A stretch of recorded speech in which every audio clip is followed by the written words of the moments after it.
প্রতি বছর বৈশাখ মাসের শুক্লপক্ষের চতুর্দশী তিথিকে বলা হয় শ্রী নরসিংহ চতুর্দশী। এই দিন নরসিংহদেব ভগবানের শুভ আবির্ভাব তিথি।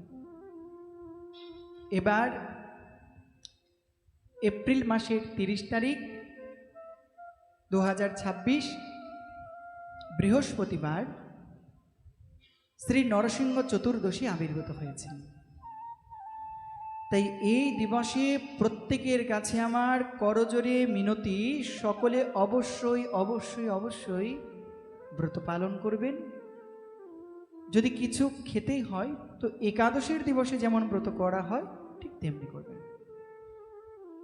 এই ব্রতের কি মহিমা শাস্ত্র বর্ণন করেছেন। 10,000 দুর্গা অষ্টমী ব্রতের উপবাস করলে যে ফল লাভ হয়, এক নৃসিংহ চতুর্দশী ব্রত উপবাস করলে সেই ফল লাভ হয়। 1000 একাদশী ব্রত পালন করলে যে ফল লাভ হয়, একটি নরসিংহ চতুর্দশী ব্রত পালন করলে ওই মুহূর্তে সেই ফল লাভ হয়ে যায়। সৃষ্টির শক্তি লাভের জন্য স্বয়ং ব্রহ্মা এই ব্রত পালন করে নরসিংহদেবের কৃপাতে অভিষিক্ত হয়েছিলেন। তারপরেই তিনি সৃষ্টি কার্য শুরু করেছিলেন। দেবাদিদেব ভোলেনাথ ত্রিপুর অসুরকে মারার জন্য মহাদেব এই ব্রত করেছিলেন, নরসিংহ ব্রত। তারপর তিনি এই অসুরকে বধ করতে সক্ষম হয়েছিলেন। স্বর্গ সুখ লাভের জন্য দেবতারা এই নরসিংহ চতুর্দশী ব্রত পালন করেন। দেবরাজ ইন্দ্রাদি প্রত্যেকে নরসিংহ চতুর্দশীর দিন কেউ ভোজন করে না, তারা উপবাস ব্রত পালন করেন। শাস্ত্রে বর্ণন আছে, এক বারবনিতা সে এই ব্রত পালন করে ত্রিলোকে সন্তুষ্টি লাভ করেছিলেন, ত্রিলোকে সুখচারিণী হয়েছিলেন। এই নরসিংহ ব্রত পালন করলে কি হয়? প্রথম, ভগবান শ্রী নরসিংহদেব সন্তুষ্ট হন, ভগবান প্রসন্ন হন।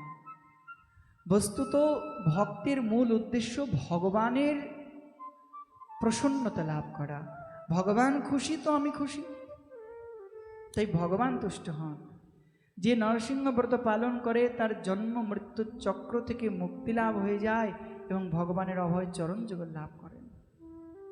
কারো যদি সংসারে কোনো সন্তান না থাকে, পুত্র জন্ম নেয় না, সে যদি নরসিংহ ব্রত পালন করে যথাবিধ এই ব্রত উদযাপন করে তো অপুত্রকের ঘরে পুত্র সন্তান লাভ হয়। বহু প্রমাণ আছে এমন। কেউ যদি ভূত পিশাচের ভয় পায়, রাস্তায় বেরোতেই ওরে বাবা গা ছমছম করে ওঠে, বলে কেউ যদি প্রত্যেক দিন নরসিংহ স্তুতি করতে পারে আর নরসিংহ চতুর্দশী ব্রত পালন করতে পারে, বলে ভূত কেন, ভূতের বাপও তার কাছে আসতে পারে না। এই ব্রত পালন না করলে কি হয়? চন্দ্র সূর্য যতদিন থাকবে ততদিন নরক যন্ত্রণা সেই পাপিষ্ঠকে ভোগ করতে হবে।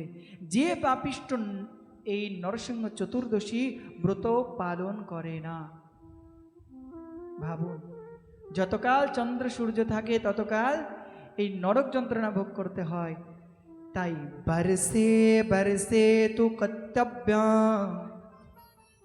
মম সন্তুষ্টি কারণম। ভগবান নরসিংহদেব প্রহ্লাদকে বলেছিলেন, হে প্রহ্লাদ, বরসে বরসে তু কর্তব্যম, প্রতি বর্ষ আমার এই ব্রত পালন করা অবশ্য কর্তব্য আমার সন্তুষ্টি বিধানের জন্য।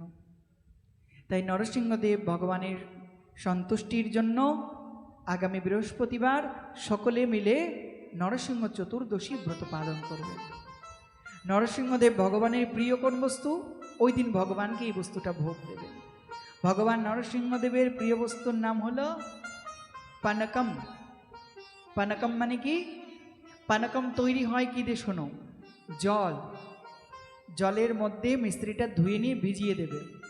যখন মিশ্রিটা গলে গেল তখন ভালো করে সেই জলের মধ্যে একটু লেবুর রস দেবে, একটু আদা থেতো করে তার মধ্যে দিয়ে দেবে, দিয়ে সুন্দর করে সেটাকে ভালো করে গুলিয়ে নেবে। আর গুলিয়ে নিয়ে কাকে ভোগ দেবে? ভগবান নরসিংহদেবকে। আরে কতজনের তো শুনতেই জিভে জল চলে আসছে। আরে আগে তো ঠাকুরজিকে ভোগ দাও, তারপরে তো প্রসাদ পাবে। নরসিংহ চতুর্দশীর দিন তোমরা অবশ্যই অবশ্যই, আমি আবার বলছি, মিশ্রির জল, লেবুর রস আর আদা সুন্দর করে গুলিয়ে যদি একটু বরফ দিয়ে দাও, ঠান্ডা ঠান্ডা কুলকুল হলে ঠাকুরজির ভালোই হবে। আবার বেশি বরফ দিও না, তো ঠাকুরজির আবার গলা ধরে যাবে। তো যার কারণে মৃদু মৃদু ঠান্ডা দিয়ে সুন্দর করে বানিয়ে আমার ভগবান নরসিংহদেবকে ভোগ দেবে এবং প্রেম সে সেই প্রসাদ সেদিন পেতে পারো, যদি তোমরা জলাদি গ্রহণ করে করো, নাহলে পরের দিন পাবে। এই প্রকারে প্রতি ঘরে ঘরে নরসিংহদেবের ব্রত উদযাপিত হওয়া অতি আবশ্যক, অতি বাঞ্ছনীয়। বলে নরসিংহদেব ভগবান কি, প্রহ্লাদ মহারাজ কি।